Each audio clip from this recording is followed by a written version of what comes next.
Hey everybody, following the release of that fantastic official trailer for Stranger Things Season 2, I felt it would be fitting to make a revised predictions video for Season 2, just because we have so many new clues.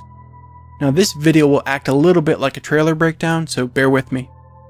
What sticks out the most to me in this trailer, besides the 11 reveal, is what appears to be a sentient mist, which can clearly be seen chasing Will down a hallway.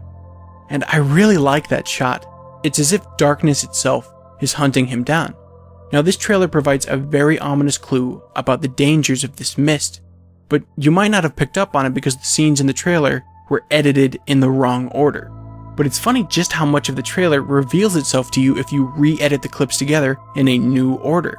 And it's actually really easy to do if you look at the details within each shot. And I have included quite a few re-edited sections of this trailer in this video, so stick around to see them all. We now have a shot of the infamous pumpkin patch we've heard so little about, but it appears as though all these pumpkins are rotten. Why are there this many rotten pumpkins in Hawkins before Halloween is over? To me, this is evidence of accelerated decay. I think what happens is the same mist that ends up chasing Will down the hallway passed over this pumpkin patch and killed it. Now why do I think this? Because a shot slipped into the trailer after the rotten pumpkin shot shows a perfectly healthy pumpkin patch at night, perhaps the night before the rot began. But come on, what evidence is there that this dark mist had anything to do with these rotting pumpkins? Oh, wait a minute. Darkness falls across the land. Darkness falls across the land. Darkness falls across the land. Notice how that Vincent Price line was placed over footage of a perfectly healthy pumpkin patch. They're telling us that this dark mist killed these pumpkins. Now there is some question as to whether the mist we see in that dark hallway is black or red. And I kind of feel like black mist would be scarier, and the trailer editing appears less clever if true darkness isn't falling across the land. Now the Hydra is always surrounded by a red mist or haze, but I'm still not sure the haze around the Hydra is the same as this sentient mist. The red haze could just be bizarre storm clouds. This black mist seems like it is more of a directed kind of offensive weapon. It's almost like the mist is a byproduct of the Hydra itself, like how a squid shoots ink, except the Thessahydra could squirt a ferocious life-eating death mist. I kind of want to call it that now. Death mist. Death mist. Death mist. That's going in the thumbnail. It does seem to suck the life out of living things, which I have to say is a perfect threat for a Halloween show. Showing what happened to those pumpkins makes any follow-up encounters with this mist immediately terrifying. How do you hide from a sentient mist that can fit under doors and kills on contact?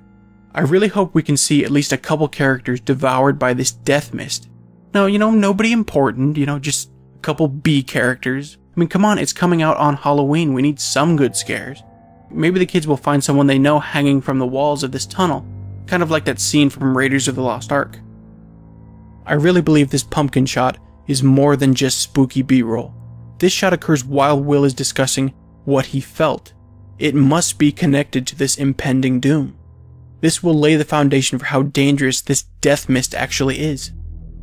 And I almost wonder if Hopper was called to investigate this apparent pumpkin vandalism when he finds this tree goo, which is seemingly leftover portal goo, as if a new small portal had just developed inside that tree for this death mist to sneak out of.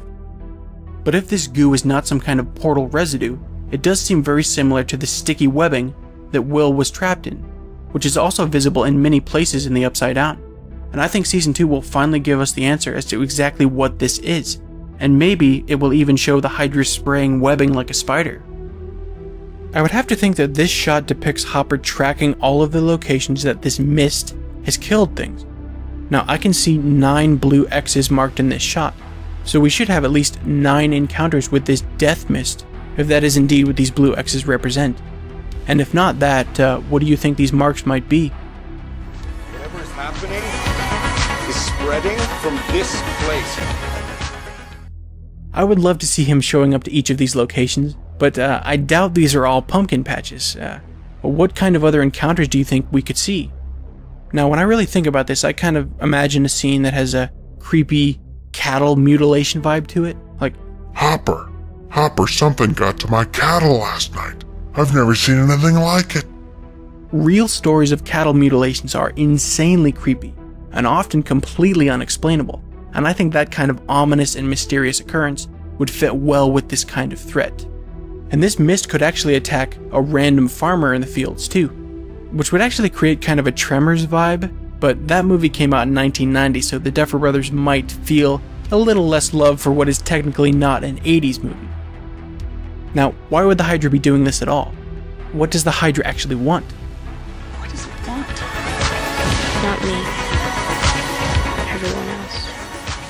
Why would it want to kill everyone except Will? I mean, sure, it could just want to expand the Upside Down and it has to kill everything to do it, but I'd like to think it gained something every time it killed something, and it seems like this is just mindless chaos. It also appears that Will sees this same darkness swirling around him while he stands frozen in the park. Now again, if we re-edit the trailer clips together in a different order, it's a lot easier to see these puzzle pieces fit together.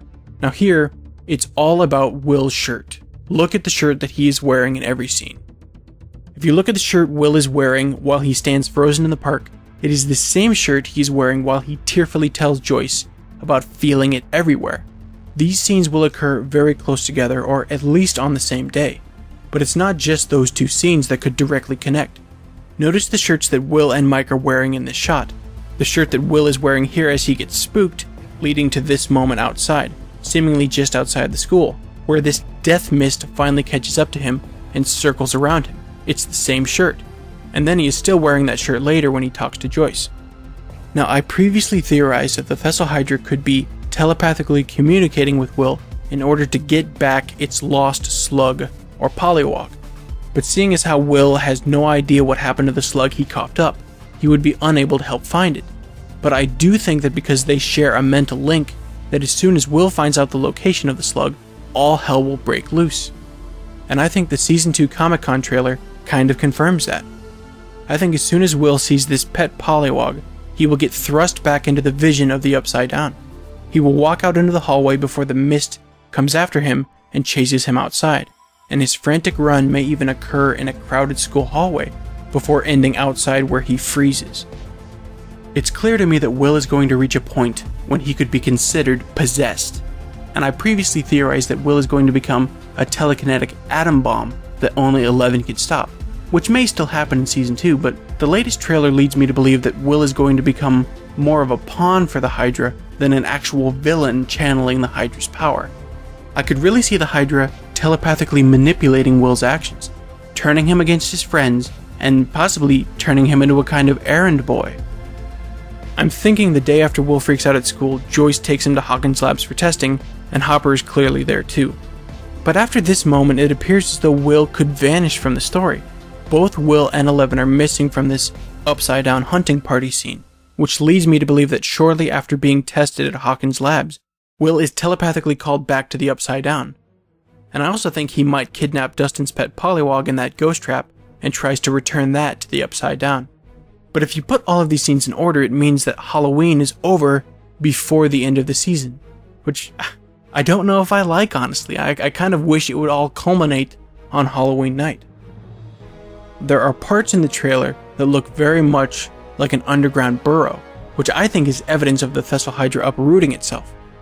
I wanted to believe that the Thessal Hydra would only reach our dimension in the final episode of the season, which may still be possible, but if it did manage to reach Hawkins much earlier in Season 2, then what exactly is Hopper going to find at the end of that tunnel, if that scene comes later? And if Will does take the Pollywog from Dustin, who would he be returning it to if the Hydra is already floating in the sky above Hawkins? Now, I previously theorized that the Thessal Hydra and the Brain are one and the same being. But what if the Brain is actually a completely separate being altogether? And this is what Will and Hopper are going to find at the end of that tunnel. Something I didn't realize earlier is that many of the episode titles released for Season 2 are fake, which has been confirmed by the Duffer Brothers. This is something that was done on purpose to prevent people like me from figuring out exactly what will happen in Season 2. But the problem is we really don't know for sure which episode titles are the fake ones. So I kind of have to pretend that they're all legit because I don't know which ones are fake. And the problem with this is there could be no Brain character anywhere in Season 2. So really all we can do is have some fun speculation and try to fill the time until season 2 gets here. Now I just noticed something really crazy. This could just be another one of Will's visions, but when the door opens by itself, if you look just outside the door, on the top and right sides, you can see that same sticky webbing that Will was trapped in. Now what the hell does that mean? Why is that there? It's like the tendrils grew in place there and opened the door for him. I never noticed this thing in the Super Bowl ad, and that's because they did not show the door open all the way. Now why do I get the feeling that this is almost like a giant beanstalk growing up out of the ground? Or maybe it's one of the Hydra's legs, which will lift Will up into the air onto its shoulder, or maybe just in front of its face. As far as Will's frantic drawing fit, he seems to be completely entranced or transfixed, and I'd say this almost has to occur on the same day he was drawn back to the Upside Down. Now why do I think this? He is no longer scared, which seems to me like he's accepted his role under the Hydra. Now I was thinking this could occur earlier right after he first saw the Hydra, but to me, he should not go from emotionless to emotional back to emotionless. He was likely still quite freaked out and emotional when he made his first Hydra sketch, and by the time he's frantically sketching it in large scale, it almost appears to be done in excess, like in honor of the Hydra. I've seen the suggestion that what Will is drawing here is actually a kind of treasure map through the cave system, which would actually be really cool to see. Gotta get that Goonies vibe in there, you know? But if this is the case, is Hopper going to roll all of those papers up and take them with him? Maybe he'll just sketch a smaller version. I do hope there is some kind of explanation behind the reasoning for that big drawing, but if these drawings scattered all over the Byers' living room is supposed to be Season 2's version of all the Christmas lights, I'd be okay with that too. I would assume that Hopper is the one shooting that gate with a flamethrower, and we can clearly see tangible tentacles are reacting to it.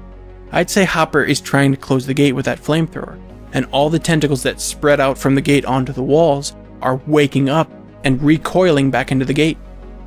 I would have to assume that Hopper has a good working relationship with Hawkins Labs for them to allow him to do this.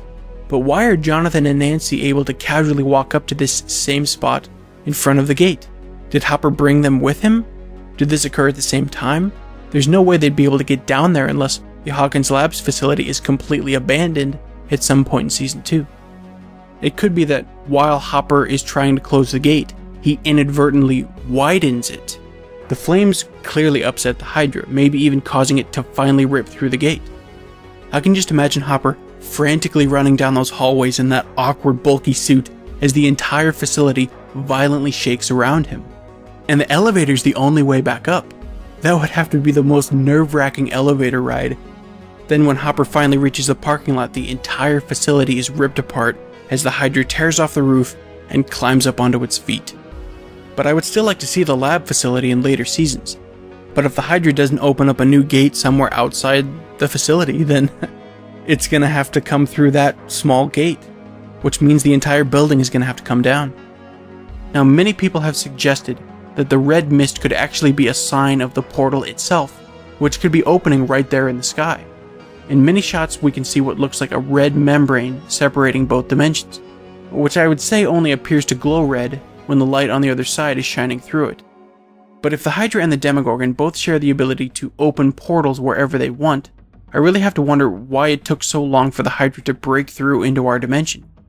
To me, this year-long wait would make more sense if it did not possess this portal opening ability, and it was just that the gate from Season 1 is becoming unstable, which is spawning new portals in the surrounding area. Now, as far as that 11 reveal, it is incredibly cool to see what happened to her immediately after she vanished. But, you know, I'd still like to know exactly what happened right before she vanished. There is clearly a figure inside the Demogorgon, which I would argue was the Demogorgon's true form. But even if it isn't that, please explain to me what that white light actually is.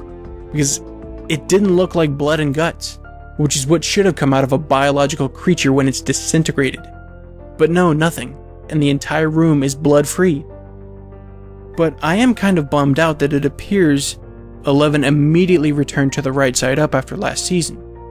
Now, we don't actually see her crawl all the way through the Demogorgon's leftover portal, but she probably would not have lived very long in the toxic air of the Upside Down, so it's good that she got out of there. And yet, if she had, it means that she had gone an entire year without showing herself. It made sense if she was stuck in another dimension, but now it looks like she willfully went into hiding, and she should have left an Eggo or something on Mike's doorstep so he knew she was okay, but no, nothing. And how could Hopper have known that she had returned and then proceeded to leave her Eggos in the woods? This scene is likely not the first time that Hopper had left food in that box. If he was aware the food kept vanishing from the box, why not just wait for Eleven to show up and grab her and take her to a foster home? At least bring her home and get her out of the cold. It's almost like he made a deal with her off screen after she returned and brought her to a secluded cabin in the woods where she could lay low.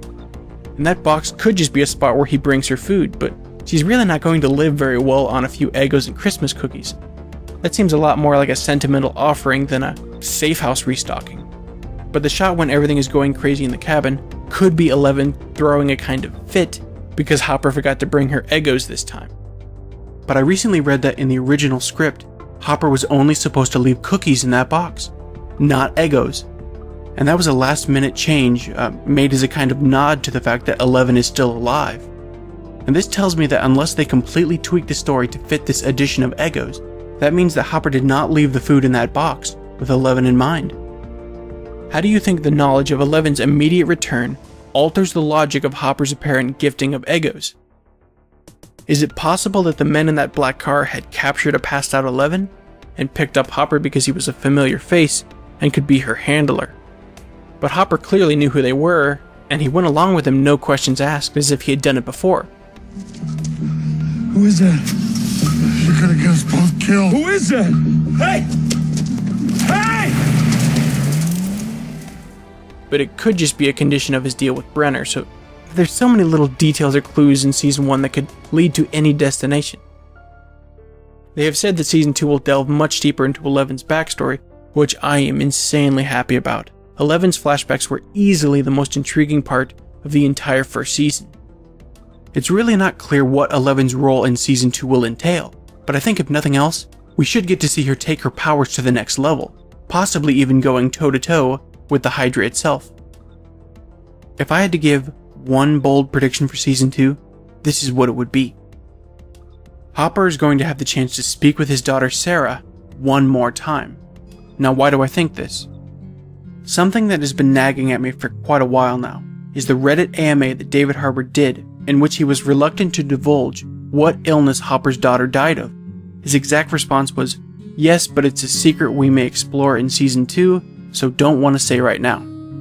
If Sarah's inclusion into the Stranger Things story is nothing more than powerful backstory for Hopper, then the cause of her death shouldn't really matter.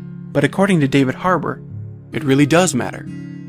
But beyond that, I honestly think that continuing to include Sarah flashbacks in the story moving forward is a massive clue of the overall plot of the series, at least so far. I think this could indicate that there is a much bigger reveal coming.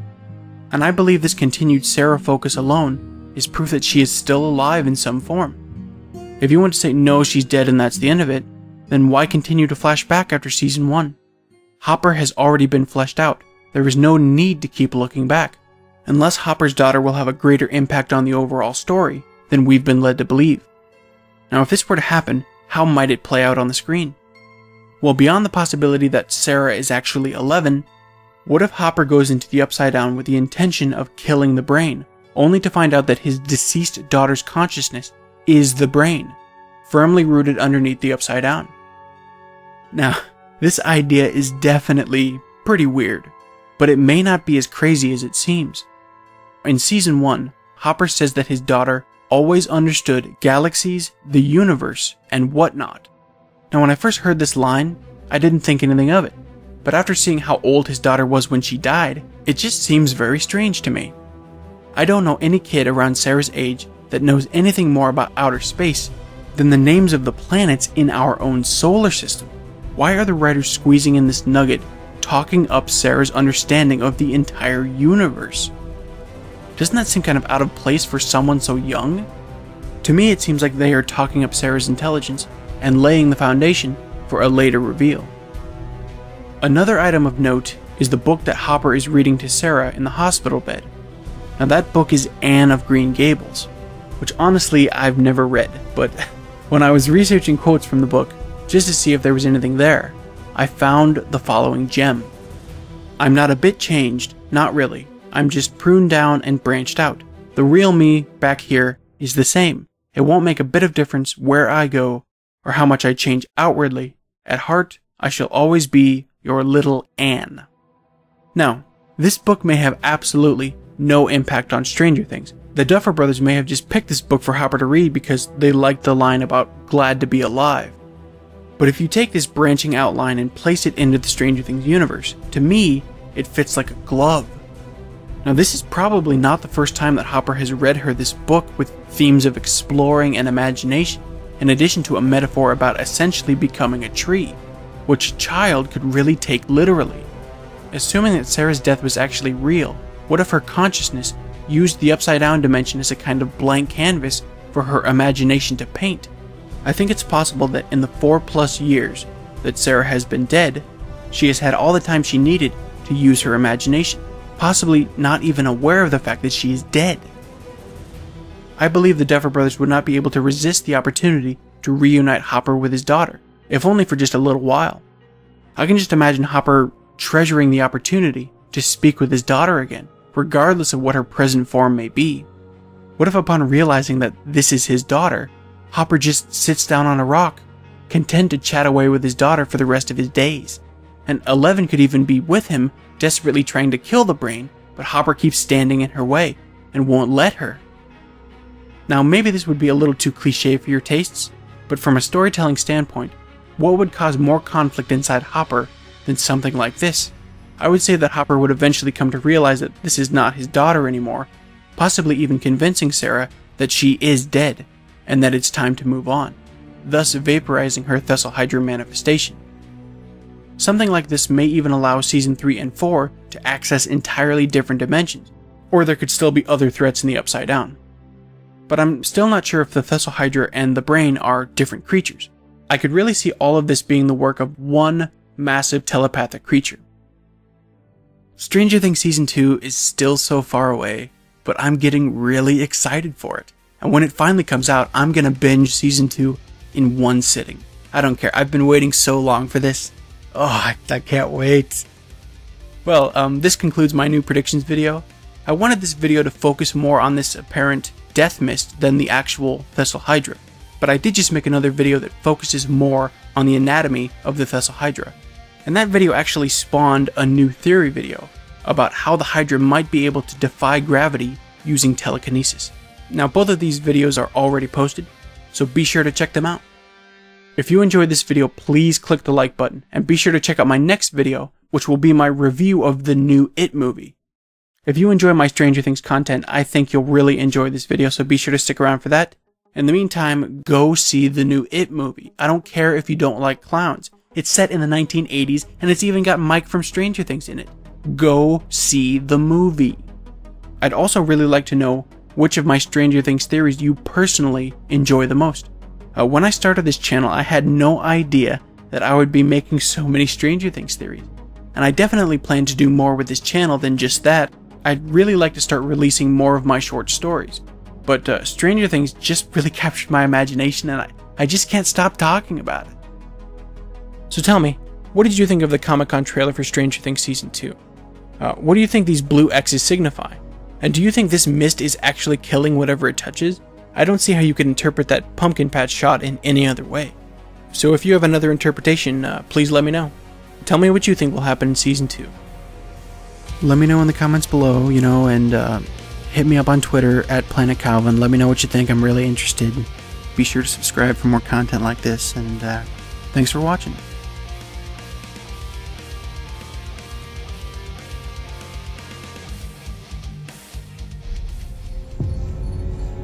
Hi, Rich.